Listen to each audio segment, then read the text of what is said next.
beberapa kontestan grup C seperti Jepang, Cina, Bahrain, dan Australia mulai memiliki pandangan yang sama menjelang pertandingan melawan timnas Indonesia di kualifikasi Piala Dunia 2026 putaran ketiga. Negara-negara kuat ini kini sepakat bahwa timnas Indonesia bukan lagi tim yang bisa dianggap enteng, melainkan sebuah kekuatan baru yang harus diwaspadai di kancah sepak bola Asia. Timnas Indonesia saat ini menjadi harapan satu-satunya dari kawasan Asia Tenggara yang berhasil melaju ke putaran ketiga kualifikasi Piala Dunia 2026. Kepastian ini diraih setelah Indonesia sukses menutup putaran kedua sebagai runner-up grup dengan 10 poin. Namun, perjalanan skuad Garuda menuju Piala Dunia tidak akan mudah. Mereka tergabung dalam grup neraka di grup C bersama dengan Jepang, Australia, Arab Saudi, Bahrain, dan Cina. Mereka adalah negara-negara yang punya sejarah kuat di sepak bola Asia. Bahkan beberapa di antaranya pernah tampil di putaran final Piala Dunia. Meskipun lawan-lawan tersebut secara umum lebih diunggulkan, kenyataannya mereka mulai waspada terhadap potensi yang dimiliki timnas Indonesia. Jepang misalnya, melalui salah satu pemain andalannya, Takumi Minamino, mengakui bahwa Indonesia adalah tim yang tak bisa diremehkan. Pengalaman bertemu Indonesia di Piala Asia 2023 membuat Minamino menyadari bahwa skuad Garuda memiliki momentum dan semangat yang tinggi dalam sepak bola. Indonesia juga menakutkan dan mereka tampil apik di Piala Asia. Sebagai negara, mereka memiliki momentum dan sangat bergairah soal sepak bola, ujar Minamino dalam wawancara dengan Nikkan Sports. Ia juga memperingatkan negara-negara lain di grup C untuk tidak memandang sebelah mata timnas Indonesia. Kesan pertama yang saya dapatkan adalah mereka tim yang tak boleh diremehkan, jangan pernah lengah sedetik pun di hadapan mereka. Tambahnya, tidak hanya Jepang, Australia juga mulai merasa was-was menjelang pertemuan pertama mereka dengan Indonesia di grup C kualifikasi Piala Dunia 2026. Pelatih Australia, Graham Arnold, mengakui bahwa timnas Indonesia akan menjadi lawan yang berat, terutama setelah melihat performa mereka di Piala Asia 2023. Indonesia telah berkembang ke level tinggi dalam beberapa tahun terakhir, dan kami akan menghadapi laga yang lebih sulit pada September, ungkap Arnold. Ia juga memuji perkembangan positif dalam pola permainan timnas Indonesia sejak ditangani oleh Shin Tae-yong. Kami pernah bertemu mereka di Piala Asia, dan kami mewaspadai mereka sebagai sebuah tim, katanya. Cina juga bersiap menghadapi timnas Indonesia dengan lebih serius. Melalui media lokal, 163.com, Cina menyoroti kehadiran para pemain keturunan yang memperkuat timnas Indonesia, yang dianggap mampu meningkatkan kekuatan keseluruhan tim. Timnas Indonesia mempunyai banyak pemain naturalisasi yang bisa membantu. Kekuatan mereka secara keseluruhan tidak bisa dianggap remeh, tulis 163.com. Mereka pun mengingatkan timnas Cina untuk tampil dengan semangat penuh saat menghadapi Indonesia.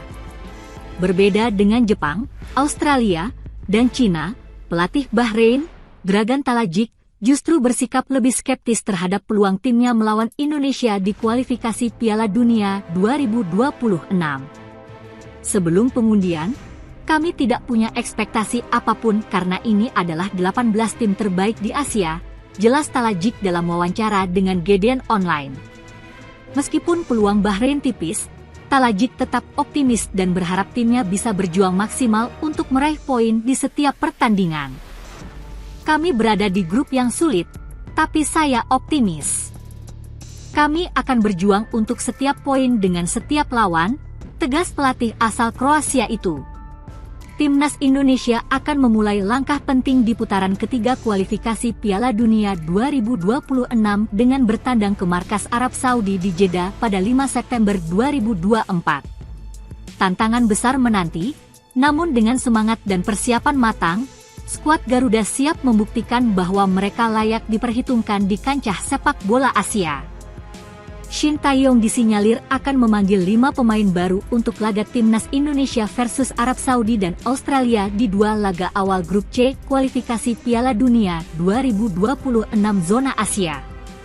2 pemain baru yang dimaksud di sini, Shin Tae-yong menyertakan kembali pemain-pemain yang tak dipanggilnya pada FIFA Matchday Juni 2024. Witan Sulaiman yang absen di FIFA Matchday Juni 2024 karena harus menunaikan ibadah haji, kembali dipanggil Shin Tae-yong.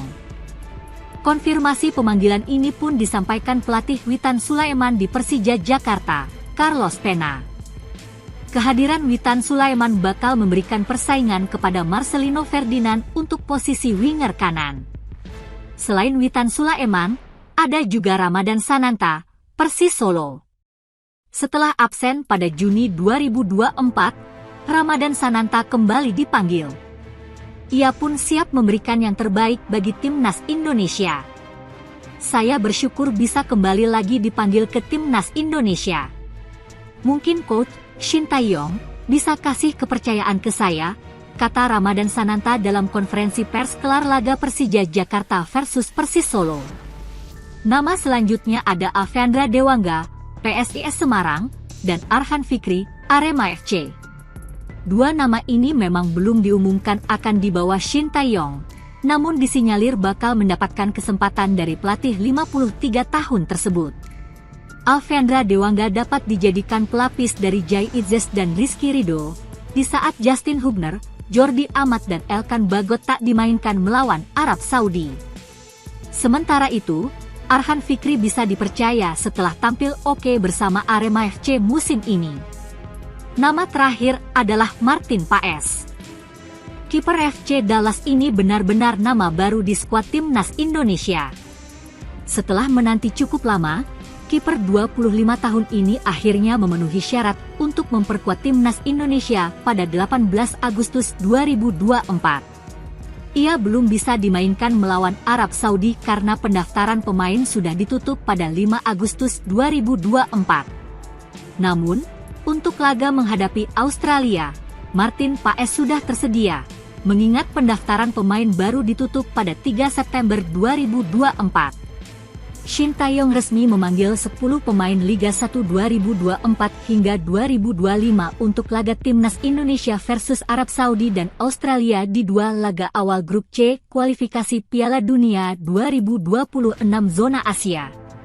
Mereka ialah Dimas Drajat, Persib Bandung, Ramadan Sananta, Persis Solo, Ricky Kambuaya, Dewa United, Egy Maulana, Dewa United, Witan Sulaiman, Persija Jakarta, Rizky Ridho, Persija Jakarta, Muhammad Ferrari, Persija Jakarta, Yakob Sayuri, Malut United, Yance Sayuri, Malut United, dan Wahyu Prasetyo, Malut United.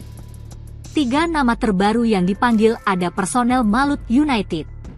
Senin, 26 Agustus 2024, sore WIB, Malut United mengumumkan 3 pemain mereka dipanggil Shin Tae-yong. 3 pemain Malut United, yakni Yakob Sayuri, Yance Sayuri, dan Wahyu Prasetyo mendapatkan surat pemanggilan dari Timnas Indonesia, tulis Malut United di akun Instagramnya, Malut United.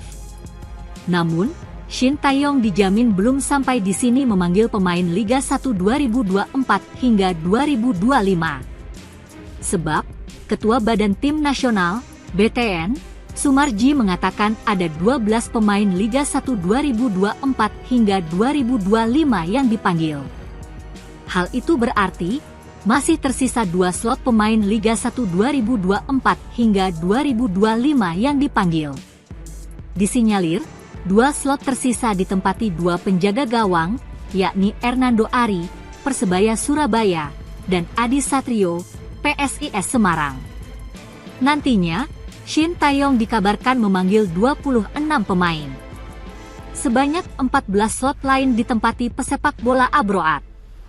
Prediksi 14 pemain Abroad ditempati Martin Paes, Jai Idzes, Kelvin Verdong, Sandy Walsh, Pratama Arhan, Asnawi Mangkualam, Shane Patinama, Justin Hubner, Marcelino Ferdinand, Ivar Jenner, Hong Hae, Nathan Kulaon, Rafael Sturwijk dan Ragnar Oratmangoen.